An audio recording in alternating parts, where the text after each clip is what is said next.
भगवत शक्ति, परमात्मा शक्ति जो कुछ भी है वो एक ही है। उसी को हम विष्णु बोलते हैं, उसी को ब्रह्मा बोलते हैं और उसी को शिव भी बोलते हैं। वेद के बारे में बहुत कुछ बेसिक नॉलेज, बेसिक ज्ञान अभी तक हमने पाया। एक मंत्र का चर्चा भी हमने अभी तक किया है और उस मंत्र में 3 अस्तित्वों के बारे में जो कुछ भी बोले हैं और कुछ उसके बारे में कुछ जानकारी लेकर हम अगले मंत्र तक बढ़ेंगे। नमस्कार, ज्ञान मुकुट तक में आप सबका स्वागत है। द्वासुपर्णा सयुजा सखाया, इस मंत्र का हम चर्चा कर रहे थे। इसमें 3 अस्तित्वों के बारे में बताए गए हैं और इसमें एक जड़ प्रकृति, एक जीवात्मा और परमात्मा। जड़ प्रकृति क्या होता है, जीवात्मा क्या होता है, परमात्मा क्या होता है, उनके लक्षण क्या है, ये सब हम अभी तक चर्चा कर चुके हैं। जितने भी भगवान के नाम हम लेते हैं वो सब एक ही भगवान को हम बोलते हैं। और जड़ प्रकृति इंद्रिय गोचर होता है, इंद्रियों के अनुभव में आता है। जो कुछ भी हमें दिखता है, इंद्रियों को अनुभव होता है, उसको हम जड़ प्रकृति बोलते हैं। लेकिन फिर भी हम इंसान का शरीर या प्राणियों का शरीर भी हमें दिखता है, इसका मतलब वो भी जड़ ही है। लेकिन उसके हमारे शरीर के अंदर जो आत्मा है, जो कॉन्शियस बोलते हैं, उसके अंदर जो कॉन्शियस जो होता है उसको हम चेतना बोलते हैं। और जो कुछ भी चलता है उसको चेतना बोलते हैं। जड़ प्रकृति जो होता है वो चलता नहीं है, उसे कोई और वहां से उठाकर किसी और जगह रखेंगे तो ही उसका मूवमेंट होता है। जड़ प्रकृति को बाहर से कुछ और शक्ति या किसी और फोर्स की जरूरत होती है, तभी वो चल सकता है। लेकिन जो कुछ भी चलता है उसको हम चेतना बोलते हैं। अभी आपको लगता होगा हम भी चलते हैं और बहुत सारे जानवर चलते रहते हैं, सारे कृमि कीट चलते रहते हैं, तो वो जड़ है या चेतना? वो तो हमारे इंद्रिय को दिखते हैं, इंद्रिय के अनुभव में आते हैं। जो इंद्रिय गोचर है तो वो जड़ ही हुए। इसका मतलब हम खुद भी जड़ ही है क्या? हाँ, हमारा शरीर जो है, हमारे शरीर, इंद्रिय, मन जो भी है वो जड़ ही है।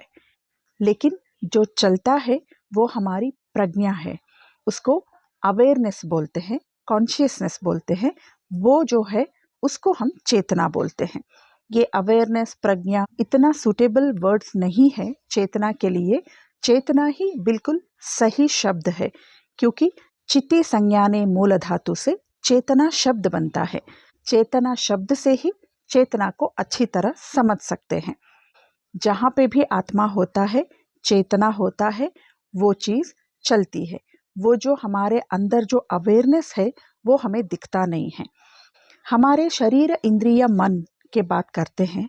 शरीर इंद्रिय तो दिखते हैं लेकिन मन दिखता नहीं है। इसका मतलब मन चेतना नहीं है। हम ऐसे सामान्य रूप से मन को ब्रेन बोलते हैं, ब्रेन को ही हम मन मानते हैं। हमारे स्कल के अंदर है, अगर हम उसको फोड़ के देखेंगे तो वो भी हमें दिख जाएगा।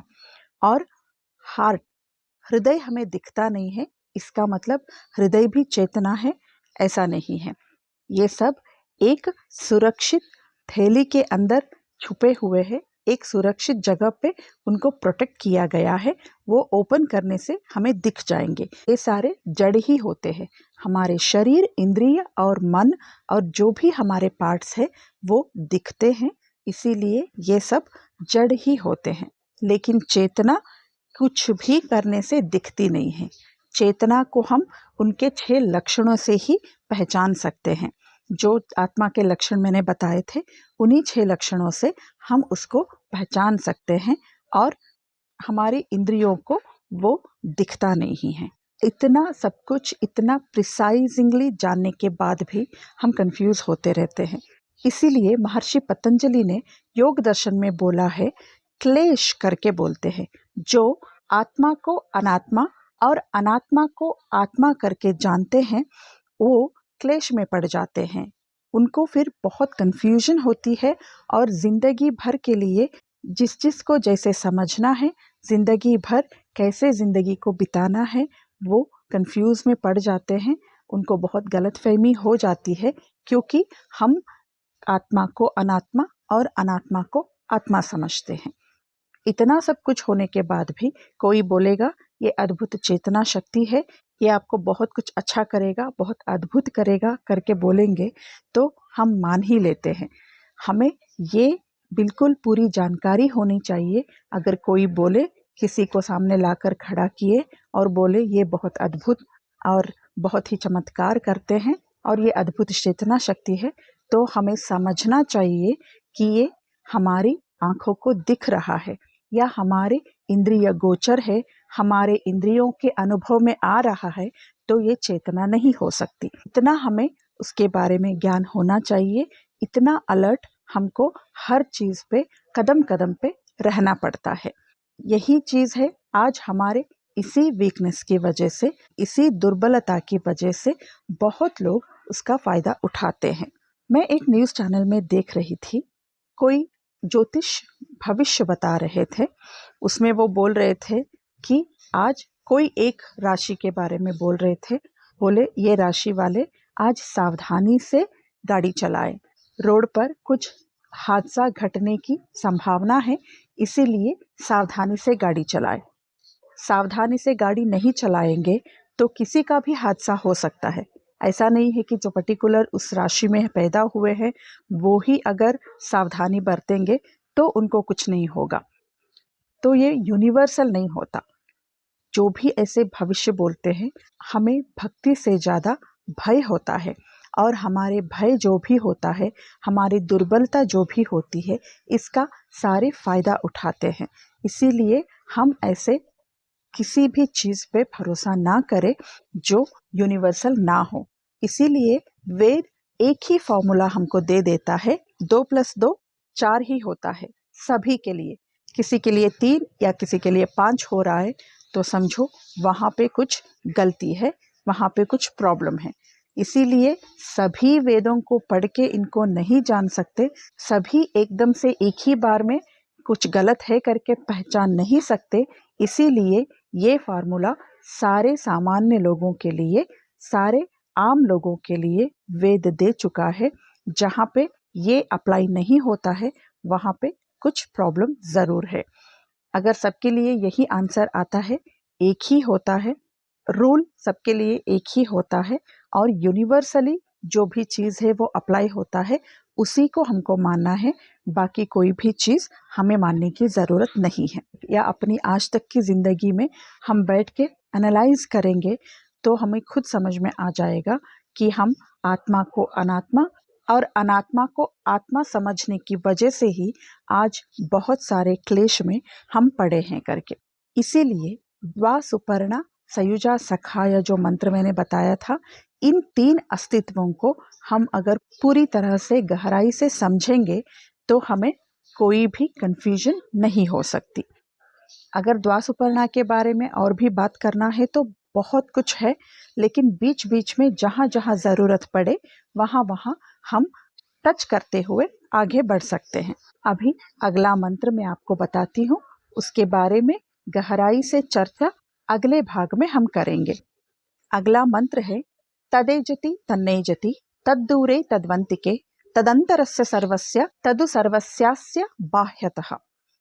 हम 3 अस्तित्वों के बारे में जान चुके, आत्मा के लक्षण जाने, परमात्मा के बारे में भी जाने, जड़ प्रकृति को उसका होने का ज्ञान, खुद का होने का अवेयरनेस, खुद का होने का प्रज्ञा नहीं होता, लेकिन चेतना जो भी होता है, जीवात्मा जिसको आत्मा भी बोलते हैं, उसको वो है और उसका रहने का ज्ञान भी होता है।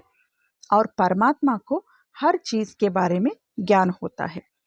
सिंपल से बताया जाए तो 2 चेतना जो 2 कॉमन है, उन चेतनाओं में एक डिफरेंस है कि आत्मा के लिए ये सारी शक्तियाँ हैं लेकिन लिमिटेड है।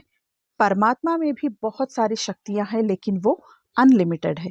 परमात्मा कुछ भी अनलिमिटेडली कर सकते हैं, लेकिन आत्मा को भी कुछ शक्तियाँ हैं लेकिन वो लिमिटेड है। हमने जड़ प्रकृति के बारे में जाना, वो होता है होने का अवेयरनेस, उसका होने का ज्ञान उसे नहीं होता है।